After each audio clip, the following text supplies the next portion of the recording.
You're going to be out this evening, well into tonight. It's not going to be terribly cold. The temperatures will kind of hold steady. But once that cold front passes through just before dawn tomorrow, then a different story. Wind advisory posted for tomorrow. We're going to have strong northwest winds gusting up to about 40 miles per hour. And we have a freeze warning that is in effect for tomorrow night. That is going to go into effect. More about that in just a moment. All right, now let's talk about the front that's on the way. Here you go. Right there you see a little band of showers. So we may get a shower later on tonight. There are also a couple of little showers here in northeastern PA.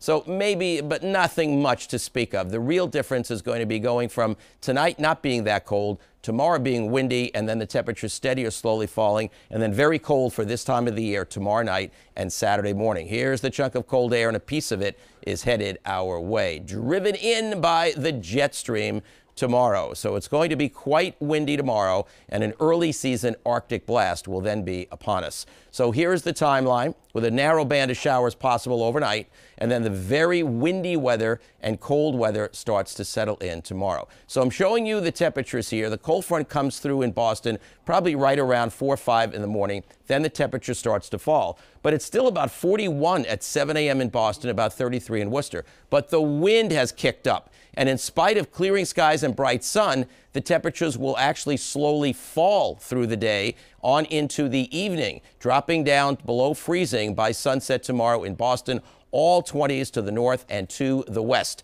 And then it just keeps falling, probably to record levels for Boston. The record is 24 early Saturday morning. I think we have a good chance of tying or breaking that in Boston and getting close to that record of 14 in Worcester as well. So cold stuff indeed. All right, there you have it. The wind, we've got a cold Veterans Day, very cold to start, bright sunshine, not as windy, certainly in the afternoon, and temperature moving up 35 to 40. We'll feel a little better. It'll still be frosty early Sunday, then an increase in clouds. We have to watch the Monday, Tuesday time period.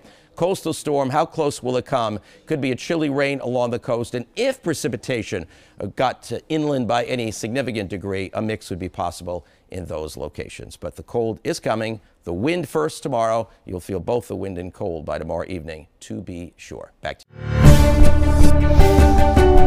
you.